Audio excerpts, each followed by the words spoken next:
ओम शांति 10/5/24 की प्रातः मुरली। ओम शांति। बाप दादा मधुबन। बाबा कहते मिठे बच्चे बाबा को सदृश दयाशील हो। दयाशील संतान माने समस्त को दुखर मुक्त करी पतितरु पवित्र करिबारे सेवा करिवे। बाबा कौन कहले? बाबा को सदृश दयाशील हो। दयाशील संतान माने समस्त को दुखर मुक्त करी पतितरु पवित्र करिबार सेवा करिवे। प्रश्न रे बाबा कौन कहले? सारा दुनियार आवश्यकता कौन जहाँकि बाबा बिना कहीं पूरण करें ना।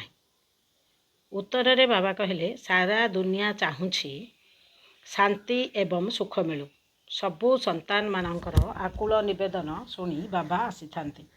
जेहेतु बाबा सारा विश्वर पिता अटंती सेथिपाई तांकर बहुत चिंता रही कि मोर संतान माने किपरि दुखी सुखी हेबे।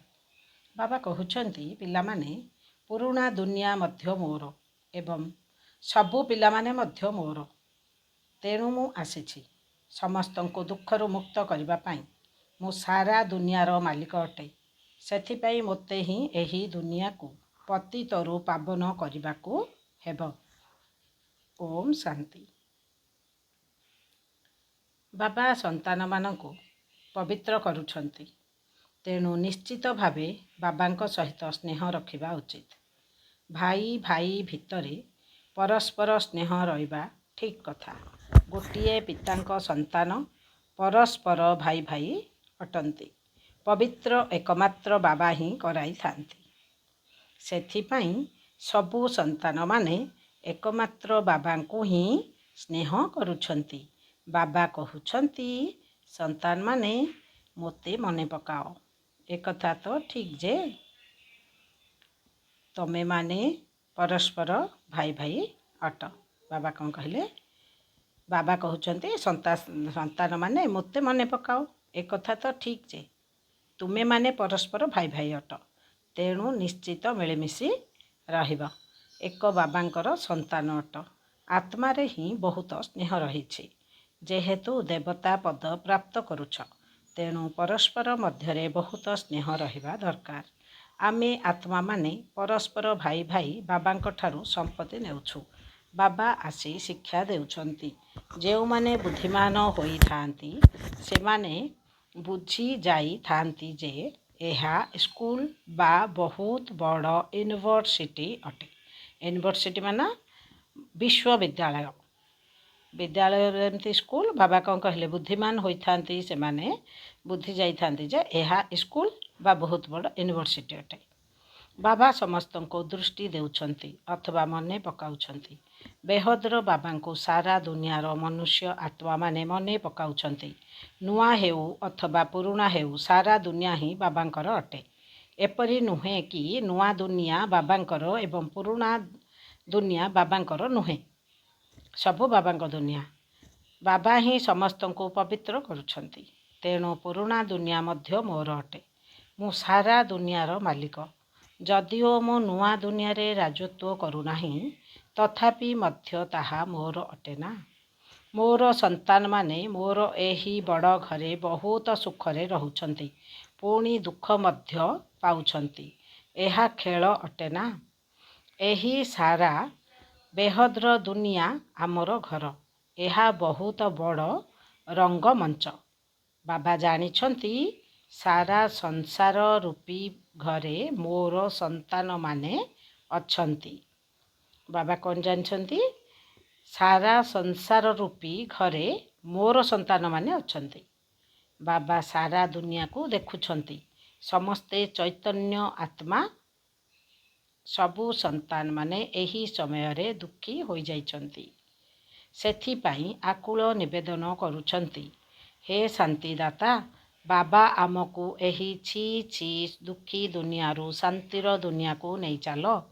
बाबा को ही आकुल निवेदन करुछंती। देवता को तो एक कथा कही पारिबे नाही। समस्तंकर पिता सही जणे ही अटंती। तांकू सारा सृष्टिर चिंता रही थाए। विशाल घर। बाबा जानिछंती एही विशाल सृष्टि रूपी घरे एही समय रे समस्ते दुखी होई जाइछंती। ସେଥିପାଇଁ କହୁଛନ୍ତି ହେ ଶାନ୍ତିଦାତା ସୁଖଦାତା ଦୁଇଟି ଜିନିଷ ମାଗିଥାନ୍ତି। ବାବା ପଚାରୁଛନ୍ତି, ବାବା କହୁଛନ୍ତି ଦୁଃଖୀ ହୋଇଯାଇଥାନ୍ତି, ସେଥିପାଇଁ ସେ କ'ଣ କହୁଛନ୍ତି ହେ ଦୁଃଖୀଦାତା ହେ ସୁଖଦାତା, କାହାକୁ ଶିବ ବାବାଙ୍କୁ କହୁଛନ୍ତି ଦୁଇଟି ଜିନିଷ ସବୁ ମାଗିଥାନ୍ତି ନା। ଏବେ ତ ଜାଣୁଛ ଆମେ ବେହଦ୍ର ବାବାଙ୍କ ଠାରୁ ସୁଖର ବର୍ଷା ନେଉଛୁ। ବାବା ଆସି ଆମକୁ ସୁଖ ଦେଉଛନ୍ତି, ଶାନ୍ତି ମଧ୍ୟ ଦେଉଛନ୍ତି। ଆଉ ତ କେହି ସୁଖ ଶାନ୍ତି ଦାତା ନାହାନ୍ତି, ବାବାଙ୍କର ହିଁ ଦୟା ଆସୁଛି। ସେ ବେହଦ୍ର ବାବା। ତୁମେମାନେ ଜାଣୁଛ ଆମେ ବାବାଙ୍କ ସନ୍ତାନମାନେ ଯେତେବେଳେ ପବିତ୍ର ଥିଲୁ ସେତେବେଳେ ବହୁତ ସୁଖ ବା ସୁଖୀ ଥିଲୁ। ଏବେ ଅପବିତ୍ର, ତେଣୁ ଦୁଃଖୀ ହୋଇଯାଇଛୁ। କାମ ଚିତାରେ ବସି କଳା ଅର୍ଥାତ୍ ପବିତ୍ର ହୋଇଯାଇଛୁ। ମୂଳ କଥା ହେଲା ତୁମେମାନେ ବାବାଙ୍କୁ ଭୁଲି ଯାଉଛ।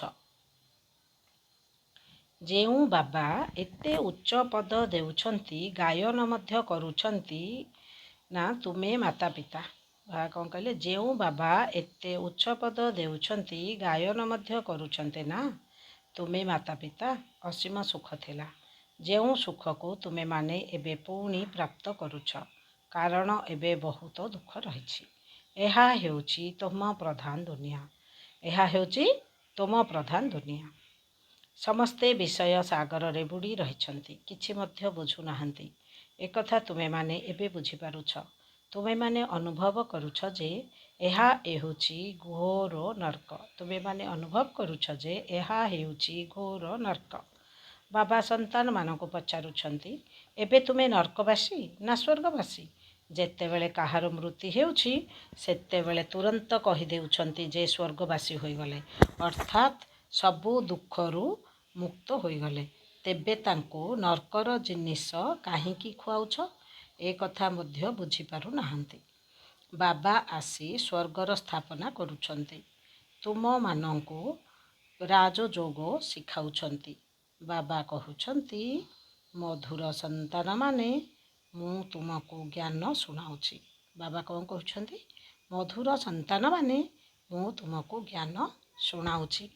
କେବଳ ମୋ ଭିତରେ ହିଁ ଜ୍ଞାନ ରହିଛି। ମୁଁ ଜ୍ଞାନର ସାଗର। ସେମାନେ କହୁଛନ୍ତି ମୁଁ ଅମୁକ ଶାସ୍ତ୍ରର ଅଥରିଟି, କିନ୍ତୁ ସେମାନେ ମଧ୍ୟ ଆତ୍ମା ଅଟନ୍ତି। କିନ୍ତୁ ଏକଥା ବୁଝିପାରୁନାହାନ୍ତି, କାରଣ ବାବାଙ୍କୁ ହିଁ ଜାଣିନାହାନ୍ତି। ବାବା ଯିଏକି ଆମକୁ ବିଶ୍ୱର ମାଲିକ କରୁଛନ୍ତି, ତାଙ୍କ ଉଦ୍ଦେଶ୍ୟରେ ମଧ୍ୟ କହୁଛନ୍ତି। ସେ ମାଟି, ଗୋଡ଼ି, ପଥରରେ ସବୁଠାରେ ଅଛନ୍ତି। ବ୍ୟାସ ଭଗବାନ କ'ଣ କଥା ସବୁ ଲେଖିଦେଇଛନ୍ତି। କ'ଣ ମାଟି, ଗୋଡ଼ି, ପଥରରେ ସବୁ ବାବା ଭଗବାନ ଅଛନ୍ତି ବୋଲି ଲେଖିଛନ୍ତି। ମନୁଷ୍ୟକୁ ତ କିଛି ମଧ୍ୟ ଜଣା ନାହିଁ। ବିଲକୁଲ ଅନାଥ ହୋଇ ପରସ୍ପର ଭିତରେ ଲଢ଼େଇ ଝଗଡ଼ା କରୁଛନ୍ତି। ରଚୟିତା ବାବା ଏବଂ ରଚନାର ଆଦି ମଧ୍ୟ ଅନ୍ତକୁ କେହି ବି ଜାଣନ୍ତି ନାହିଁ। ବାବା ନିଜର ଏବଂ ରଚନାର ଆଦି ମଧ୍ୟ ଅନ୍ତର ରହସ୍ୟକୁ ବୁଝାଉଛନ୍ତି। ଏ କଥା ଆଉ କେହି ବି କହିପାରିବେ ନାହିଁ। ତୁମେ କାହାକୁ ମଧ୍ୟ ପଚାର, ଯାହାକୁ ତୁମେ ଈଶ୍ୱର, ଭଗବାନ, ରଚୟିତା ବୋଲି କହୁଛ, ତାଙ୍କୁ ତୁମେ ଜାଣିଛ? କ'ଣ ପଥର, ଗୋଡ଼ି ଭିତରେ ମଧ୍ୟ ଈଶ୍ୱର ଅଛନ୍ତି କହିବା ହିଁ ଈଶ୍ୱରଙ୍କ ଜାଣିବା କୁହାଯିବ କି? ପ୍ରଥମେ ନିଜକୁ ତ ଜାଣ। ବର୍ତ୍ତମାନ ମନୁଷ୍ୟମାନେ ତମ ପ୍ରଧାନ ହୋଇଯାଉଛନ୍ତି, ତେଣୁ ପଶୁ ପକ୍ଷୀ ଆଦି ସମସ୍ତେ ତମ ପ୍ରଧାନ ହୋଇଯାଇଛନ୍ତି। ମନୁଷ୍ୟ ଯେତେବେଳେ ସ୍ୱତଃପ୍ରଧାନ ହୋଇଯାଇଥାନ୍ତି, ସେତେବେଳେ ସମସ୍ତେ ସୁଖୀ ହୋଇଥାନ୍ତି। ଯେଭଳି ମନୁଷ୍ୟ ସେହିଭଳି ଉପକରଣ ବା ଜିନିଷ। ସାହୁକାର ଲୋକଙ୍କ ଫର୍ଣ୍ଣିଚର ମଧ୍ୟ ବହୁତ ସୁନ୍ଦର ହୋଇଥାଏ। ତୁମେମାନେ ତ ବିଲକୁଲ ସୁଖୀ ବିଶ୍ୱର ମାଲିକ ହେଉଛ, ତେଣୁ ତୁମ ପାଖରେ ସବୁ ଜିନିଷ ସୁଖଦାୟୀ ରହିଛି। ସେଠାରେ କୌଣସି ଦୁଃଖଦାୟୀ ଜିନିଷ ରହିବ ନାହିଁ। ବର୍ତ୍ତମାନ ଏହା ହେଉଛି ନର୍କ, ଖରାପ ଦୁନିଆ। ବାବା ଆସି ବୁଝାଉଛନ୍ତି, ଭଗବାନ ତ କେବଳ ଜଣେ ହିଁ ଅଟନ୍ତି। ଯିଏକି ପତିତ ପାବନ ଅଟନ୍ତି, ସ୍ୱର୍ଗର ସ୍ଥାପନା କରୁଛନ୍ତି, ଦେବତାମାନଙ୍କର ମହିମା ଗାନ କରୁଛନ୍ତି, ସର୍ବଗୁଣ ସମ୍ପନ୍ନ ମନ୍ଦିରରେ ଯାଇ ଦେବତାମାନଙ୍କର ମହିମା କରୁଛନ୍ତି ଏବଂ ନିଜର ନିନ୍ଦା କରୁଛନ୍ତି, କାରଣ ଏବେ ସମସ୍ତେ ଭ୍ରଷ୍ଟାଚାରୀ ହୋଇଯାଇଛନ୍ତି। ଶ୍ରେଷ୍ଠାଚାରୀ ସ୍ୱର୍ଗବାସୀ ତ ଏହି ଲକ୍ଷ୍ମୀ ନାରାୟଣ ଅଟନ୍ତି, ଯାହାଙ୍କର ପୂଜା ସମସ୍ତେ କରୁଛନ୍ତି, ସନ୍ନ୍ୟାସୀ ମଧ୍ୟ ପୂଜା କରୁଛନ୍ତି। ସତ୍ୟ ଯୁଗରେ ଏପରି ହୁଏ ନାହିଁ। ତୁମର ହେଉଛି ବେହଦ୍ର ସନ୍ନ୍ୟାସ। ଯେଉଁ ସନ୍ନ୍ୟାସ ବେହଦ୍ର ବାବା ଆସି ବେହଦ୍ର ସନ୍ନ୍ୟାସ କରାଉଛନ୍ତି, ତାହା ହେଉଛି ହଠଯୋଗ। ହ୍ରଦର ସନ୍ନ୍ୟାସ। ବାବା କ'ଣ କହିଲେ? ତାହା ହେଉଛି ହଠଯୋଗ, ହଦ୍ର ସନ୍ନ୍ୟାସ। ସେହି ଧର୍ମ ହିଁ ଅଲଗା। ବାବା କହୁଛନ୍ତି, ତୁମେମାନେ ନିଜର ଧର୍ମକୁ ଭୁଲି ଅନେକ ଧର୍ମରେ ଛନ୍ଦି ହୋଇଯାଇଛ। ନିଜ ଭାରତର ନାମ ହିନ୍ଦୁସ୍ତାନ ରଖିଦେଲ ଏବଂ ନିଜ ଧର୍ମକୁ ହିନ୍ଦୁ ଧର୍ମ ବୋଲି କହିଦେଲ। ବାସ୍ତବରେ ହିନ୍ଦୁ ଧର୍ମର ସ୍ଥାପନା ତ କେହି କରିନାହାନ୍ତି। ମୁଖ୍ୟ ଧର୍ମ ହିଁ ହେଉଛି ଚାରୋଟି: ଦେବୀ ଦେବତା, ଇସଲାମୀ, ବୌଦ୍ଧ ଓ ଖ୍ରୀଷ୍ଟିଆନ। ଦେବୀ ଦେବତା, ଇସଲାମୀ, ବୌଦ୍ଧ ଓ ଖ୍ରୀଷ୍ଟିଆନ। ତୁମେ ମାନେ ଜାଣିଛ, ଏହି ସାରା ଦୁନିଆ ଏକ ଦ୍ୱୀପ, ଯେଉଁଠାରେ ରାବଣର ରାଜ୍ୟ ଚାଲିଛି। ରାବଣକୁ ଦେଖିଛ, ଯାହାକୁ ପ୍ରତିବର୍ଷ ଜଳାଉଛନ୍ତି। ସେ ତୁମର ସବୁଠାରୁ ପୁରୁଣା ଶତ୍ରୁ। ଏକଥା ମଧ୍ୟ ବୁଝିପାରୁନାହାନ୍ତି ଯେ ଆମେ କାହିଁକି ଜଳାଉଛୁ। ବୁଝିବା ଦରକାର ଯେ ଇଏ କିଏ, କେବେଠାରୁ ଜଳାଉଛନ୍ତି। କହିଦେଉଛନ୍ତି ପରମ୍ପରା ଅନୁସାରେ। ଆରେ ଏହାର କୌଣସି ହିସାବ ତ ଥିବ ନା। ତୁମମାନଙ୍କୁ କେହି ଜାଣିନାହାନ୍ତି। ତୁମେ ହେଉଛ ବ୍ରହ୍ମାଙ୍କର ସନ୍ତାନ। ତୁମକୁ କେହି ଯଦି ପଚାରିବେ ତୁମେ କାହାର ସନ୍ତାନ, ତେବେ କହିବ, ଆରେ ଆମେ ବ୍ରହ୍ମା କୁମାର କୁମାରୀ, ତେଣୁ ତାଙ୍କର ସନ୍ତାନ ହେଲୁ ନା। ବ୍ରହ୍ମା କାହାର ସନ୍ତାନ? ଶିବ ବାବାଙ୍କର। ଆମେ ତାଙ୍କ ନାତି। ସବୁ ଆତ୍ମାମାନେ ତାଙ୍କର ସନ୍ତାନ। ପୁଣି ଶରୀରର ସମ୍ବନ୍ଧ ଦୃଷ୍ଟିରୁ ପ୍ରଥମେ ବ୍ରାହ୍ମଣ ହେଉଛନ୍ତି। ପୁଣି ଶରୀରର ସମ୍ବନ୍ଧ ଦୃଷ୍ଟିରୁ ପ୍ରଥମେ ବ୍ରାହ୍ମଣ ହେଉଛନ୍ତି। ପ୍ରଜାପିତା ବ୍ରହ୍ମା ଅଛନ୍ତି ନା। ଏତେ ପ୍ରଜା କିଭଳି ରଚନା କରୁଛନ୍ତି, ଏକଥା ତୁମେମାନେ ଜାଣିଛ। ବାବା ଆମମାନଙ୍କୁ ପୋଷ୍ୟ ପୁତ୍ର କରୁଛନ୍ତି। ଶିବ ବାବା ପୋଷ୍ୟ ଭାବେ ଗ୍ରହଣ କରନ୍ତି ବ୍ରହ୍ମାଙ୍କ ଦ୍ୱାରା, ଯାହାଙ୍କର ମେଳା ମଧ୍ୟ ଲାଗିଥାଏ। ବାସ୍ତବରେ ମେଳା ସେଠାରେ ଲଗାଇବା ଦରକାର, ଯେଉଁଠାରେ ବଡ଼ ବ୍ରହ୍ମପୁତ୍ର ନଦୀ ସାଗର ସହିତ ମିଶିଛି। ଏହି ସଙ୍ଗମ ସ୍ଥଳରେ ମେଳା ଲଗାଇବା ଦରକାର। ସେହି ମେଳା ଏହିଠାରେ ଚାଲିଛି। ବ୍ରହ୍ମା ବସିଛନ୍ତି। ତୁମେମାନେ ଜାଣିଛ, ପିତା ଏବଂ ବଡ଼ ମମା ମଧ୍ୟ ଇଏ ଅଟନ୍ତି। କିନ୍ତୁ ପୁରୁଷ ହୋଇଥିବାରୁ ମମାଙ୍କ ନିମିତ୍ତ କରାଯାଇଛି। ମମାଙ୍କୁ ନିମିତ୍ତ କରାଯାଇଛି। ତୁମେ ମାତାମାନଙ୍କୁ ସମ୍ଭାଳ। ବାବା କହୁଛନ୍ତି, ମୁଁ ତୁମମାନଙ୍କୁ ସଦ୍ଗତି ଦେଉଛି। ତୁମେମାନେ ଜାଣିଛ, ଏହି ଦେବତାମାନେ ଡବଲ ଅହିଂସକ ଥିଲେ, କାରଣ ସେଠାରେ ରାବଣ ନଥିଲା। ଭକ୍ତି ଦ୍ୱାରା ରାତ୍ରି, ଜ୍ଞାନ ଦ୍ୱାରା ଦିନ ହୋଇଥାଏ। ଜ୍ଞାନର ସାଗର ଏକମାତ୍ର ବାବା ଅଟନ୍ତି। କିନ୍ତୁ ତାଙ୍କୁ ସର୍ବବ୍ୟାପୀ ବୋଲି କହିଦେଉଛନ୍ତି।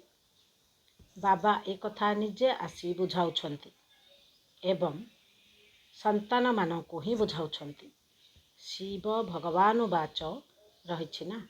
ଶିବ ଜୟନ୍ତୀ ପାଳନ କରୁଛନ୍ତି, ତେଣୁ ନିଶ୍ଚିତ କାହା ଶରୀର ମାଧ୍ୟମରେ ଆସୁଛନ୍ତି।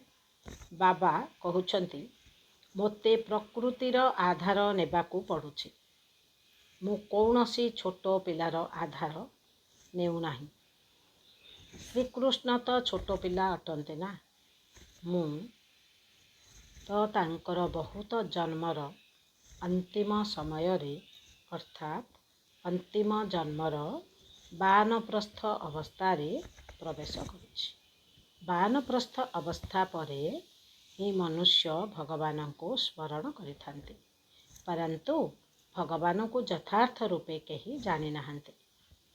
ତେଣୁ ବାବା କହୁଛନ୍ତି ଯଦା ଯଦା ହି ଧର୍ମସ୍ୟ ଗ୍ଲାନିର୍ଭବତି ଭାରତ। ମୁଁ ଭାରତରେ ହିଁ ଆସୁଛି। ଭାରତର ମହିମା ଅପରମ୍ପାର।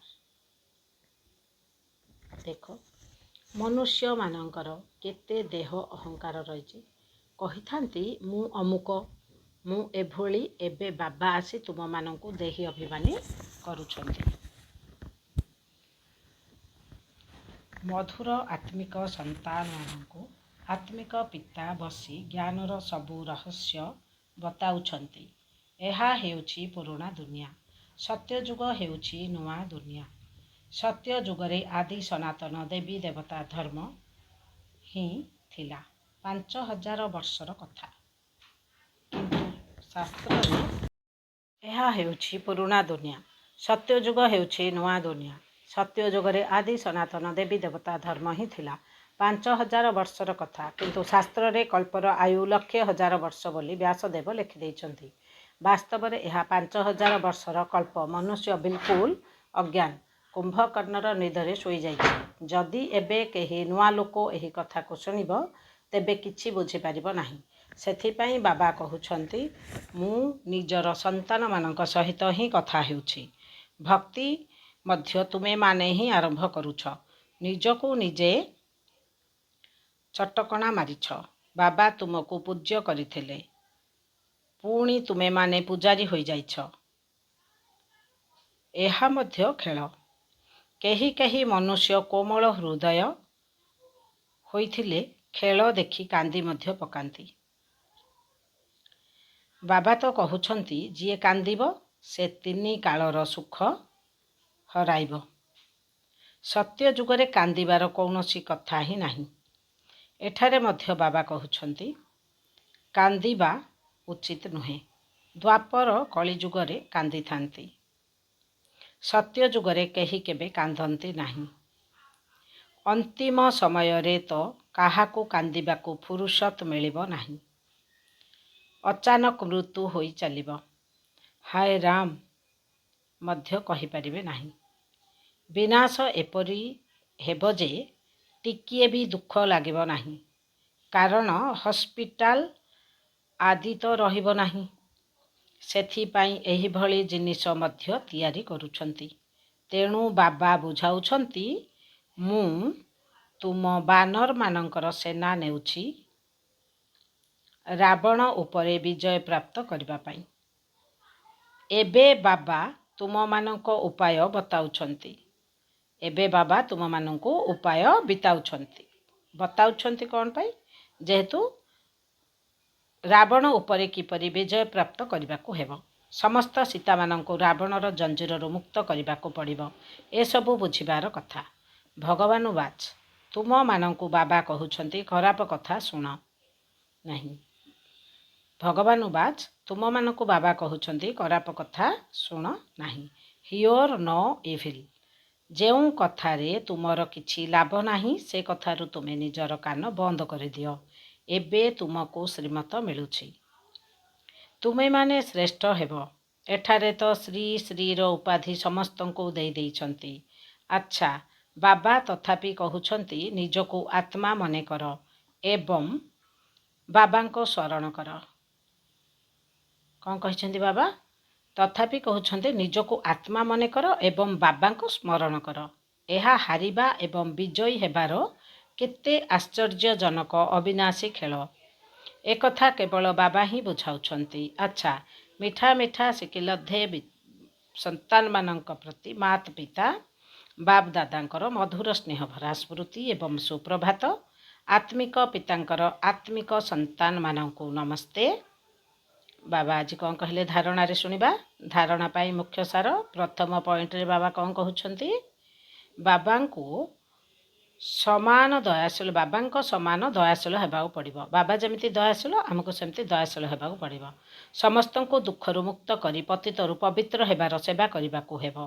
ପବିତ୍ର ହେବା ପାଇଁ ଏକମାତ୍ର ବାବାଙ୍କ ସହିତ ବହୁତ ବହୁତ ସ୍ନେହ ରଖିବାକୁ ପଡ଼ିବ। ଦ୍ୱିତୀୟ ପଏଣ୍ଟରେ ବାବା କ'ଣ କହିଲେ?